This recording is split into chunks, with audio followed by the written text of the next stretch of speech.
কবরের আযাব কি শুধু আত্মার উপরে হবে, নাকি আত্মা ও দেহ উভয়টির উপর হবে? আসসালামু আলাইকুম ওয়া রাহমাতুল্লাহ। প্রিয় দর্শক, মৃত্যুর পর সাধারণত বেশিরভাগ মানুষকে কবর দেওয়া হয়। তবে কোনো কোনো ক্ষেত্রে দেখা যায় দেহ পুড়িয়ে ফেলা হয়, অথবা বনে জঙ্গলে পড়ে থেকে পচে গলে যায়, পানিতে ডুবে পচে যায়। সবচেয়ে বড় কথা হলো, কবর দিলেও একসময় তা ঠিকই পচে গলে মাটিতে মিশে যায়। তাই আমাদের মনে প্রশ্ন জাগে, কবরের আযাব কি শুধু আত্মার উপরে হয়, নাকি আত্মা ও দেহ উভয়টির উপরে হয়? শুধু আত্মার উপর হওয়াটা তো বোধগম্য, কিন্তু আত্মা ও দেহ উভয়টির উপর হওয়াটা বোধগম্য নয়। তাই আজকে আমরা এই জটিল বিষয়টি নিয়ে দলিল ও তথ্য প্রমাণের আলোকে বিস্তারিত আলোচনা করব ইনশাআল্লাহ। কবর বলতে কি বোঝায়? সুপ্রিয় দর্শক, আমরা সবাই শুনেছি কবর হলো আখিরাতের প্রথম ঘাঁটি। নেককাররা সেখানে থাকবেন বেহেশতের আরামে, আর বদকাররা থাকবে জাহান্নামের আযাবে। আযাব বা আরাম চলতে থাকবে কিয়ামত পর্যন্ত। নবী করিম সাল্লাল্লাহু আলাইহি ওয়াসাল্লামের ভাষ্য মতে কবর হবে জান্নাতের বাগান অথবা জাহান্নামের গর্ত।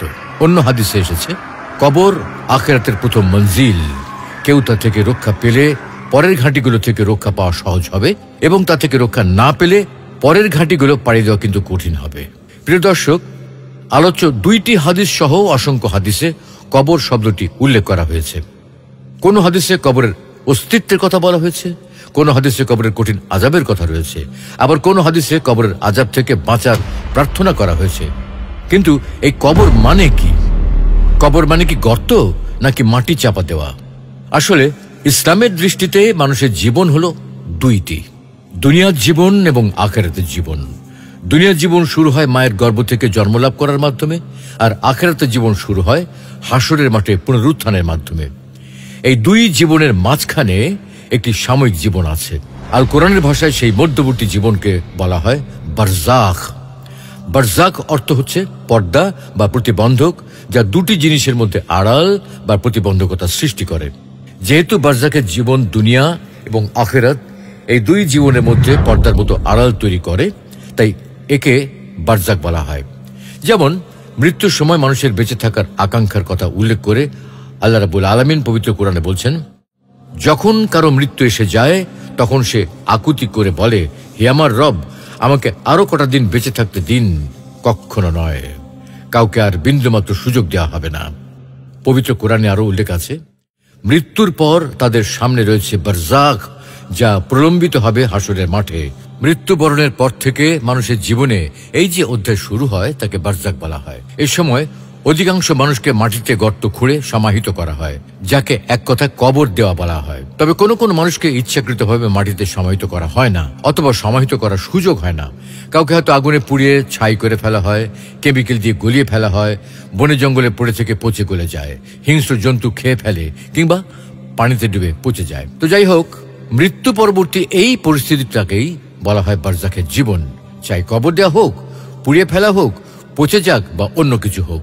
তবে যেহেতু অধিকাংশ ক্ষেত্রে মানুষকে কবর দেওয়া হয়, তাই হাদিসে মধ্যবর্তী এই সময়টাকে কবর বা কবরের জীবন বলা হয়েছে।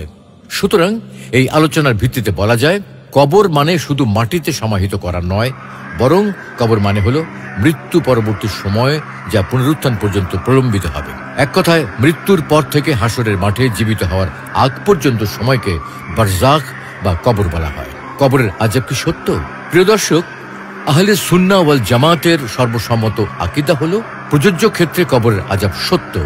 অর্থাৎ বারজাখের জীবনে কোনো কোনো ব্যক্তি আযাবের সম্মুখীন হবেন, আবার কোনো কোনো ব্যক্তি নিয়ামত উপভোগ করবেন।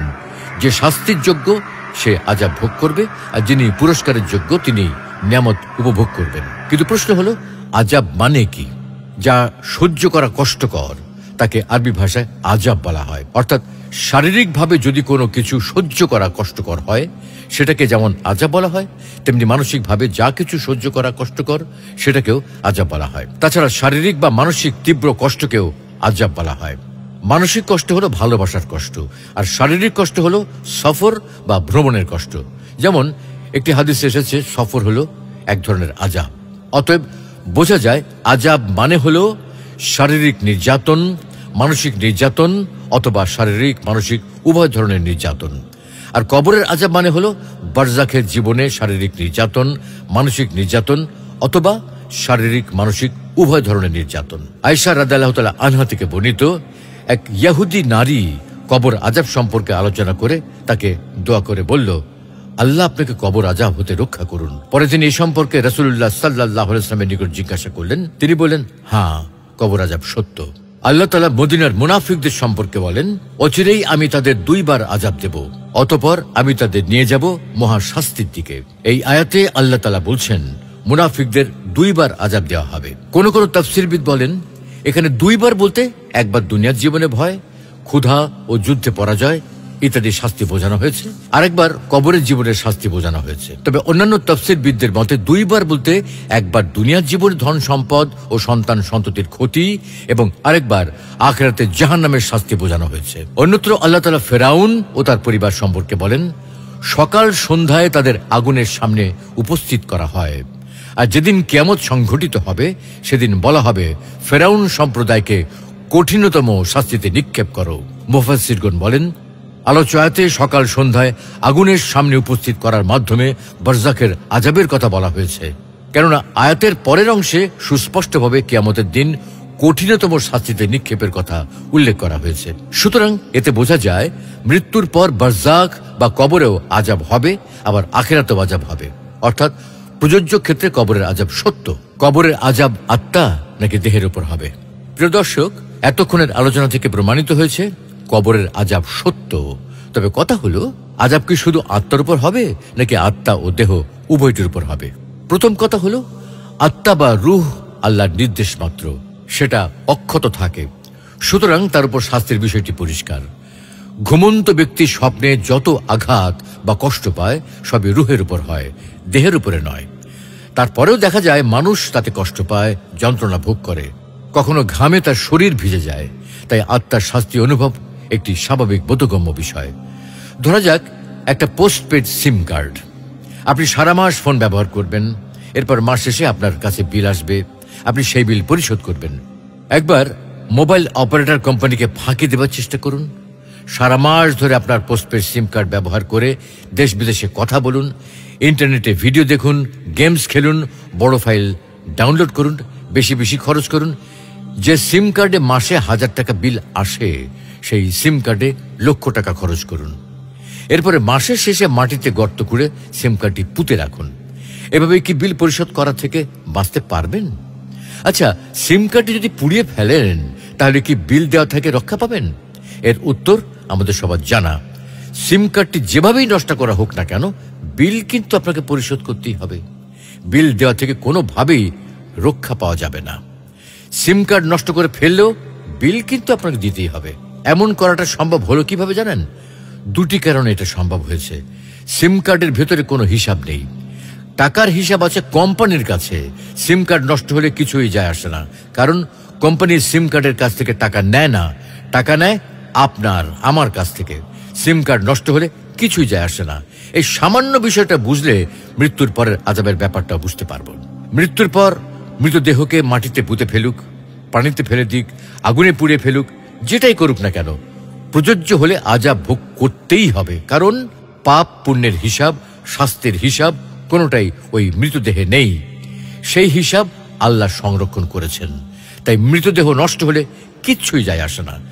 মৃত আত্মাকে অবশ্যই আযাব ভোগ করতে হবে, কিন্তু দেহের উপর আযাব কিভাবে হবে তা বোধগম্য নয়। কেননা দেহের উপর আযাব হওয়ার জন্য তো কবরের লাশ অক্ষত থাকা শর্ত। এ বিষয়ে আলিমগণ বলেন, কবরের আযাব বিষয়টি গায়েব বা পরজগতের সঙ্গে জড়িত। দুনিয়ার জগৎ আর পরজগৎ একরকম নয়।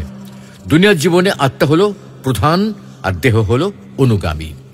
আত্মা দেহকে পরিচালনা করে, হাঁটতে, বসতে, চলতে, ফিরতে, দেখতে, শুনতে, স্পর্শ করতে আদেশ করে। তবে দেহের খাঁচার ভেতরেই আত্মা বসবাস করে এবং জন্মের পর থেকে শুরু করে মৃত্যু পর্যন্ত দীর্ঘ সময় দেহকে কেন্দ্র করে আত্মা টিকে থাকে। পক্ষান্তরে বারজাখের জীবনে দেহের খাঁচা ছাড়াও আত্মা বসবাস করতে পারে। তাছাড়া দীর্ঘ সময়ের পরিবর্তে স্বল্প সময়ের জন্য দেহের ভিতর ফিরে আসতে পারে এবং দেহের ভিতর অবস্থান করেও হাঁটা, বসা, চলাচল, দেখা, শোনা, স্পর্শ ইত্যাদি নাও করতে পারে। মোট কথা, বারজাখের জীবনে আত্মা এবং দেহের সম্পর্ক দুনিয়ার জীবনের মতো হবে না, বরং সেটা ওই জগতের উপযোগী অবস্থা অনুসারে হবে, যা জাগতিক জ্ঞান দিয়ে বোঝা সম্ভব নয়। সুতরাং দুনিয়ার পদ্ধতির উপর ভিত্তি করে বারজাকের কথা কল্পনা করা সঠিক নয়। আলেমগণ আরো বলেন, বারজাকের জীবনের দেহের ভেতর আত্মা ফিরে আসার বিষয়ে জানার একমাত্র মাধ্যম হল ওহী। ওহী ব্যতীত অন্য কোনো মাধ্যম হতে যেমন এই বিষয়ে জানার সুযোগ নেই, তেমনি ওহীর মাধ্যমে যতটুকু জানা যায় তার চেয়ে বেশি কিছুই জানার সুযোগ নেই। ওহী তথা সহি হাদিসের মাধ্যমে আমরা জানতে পেরেছি বারজাকের জীবনে আত্মা এবং দেহ একত্রিত হবে। তবে সেটা কিভাবে হবে, কি প্রক্রিয়া হবে, কতক্ষণ সময়ের জন্য হবে, দীর্ঘ সময়ের জন্য নাকি স্বল্প সময়ের জন্য হবে তা বলা হয়নি। অবশ্য আল্লাহ রাব্বুল আলামিন যে এই কাজ সহজেই করতে পারবেন এ ব্যাপারে সন্দেহের কোনো অবকাশ নেই। তা রাসূল সাল্লাল্লাহু আলাইহি ওয়াসাল্লাম যা বলেছেন মুমিন হিসেবে আমরা নির্দ্বিধায় তা বিশ্বাস করি। কেননা আল্লাহ রাব্বুল আলামিন ইরশাদ করেন, হে মুমিনগণ, রাসূল তোমাদের যা দেন তা গ্রহণ করো এবং যা নিষেধ করেন তা থেকে বিরত থাকো, আর আল্লাহকে ভয় করো, নিশ্চয়ই আল্লাহ কঠোর শাস্তিদাতা।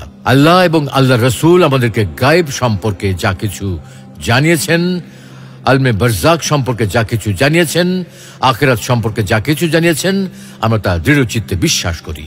কেননা ঈমান বিল গায়ব হলো মুমিনের সিফাত ও বৈশিষ্ট্য। আল্লাহ রাব্বুল আলামিন আমাদের সকলকে মৃত্যু পর্যন্ত এই সিফাতের উপর অটল অবিচল থাকার তৌফিক দান করুন, আমিন। কোরআন ও হাদিসের আলোকে জীবন গড়ুন। ইসলাম এন্ড লাইফের সাথে থাকুন। নিয়মিত আমাদের ভিডিও আপডেট পেতে ইসলাম এন্ড লাইফ চ্যানেলটি সাবস্ক্রাইব করে বেল আইকনটি প্রেস করে দিন।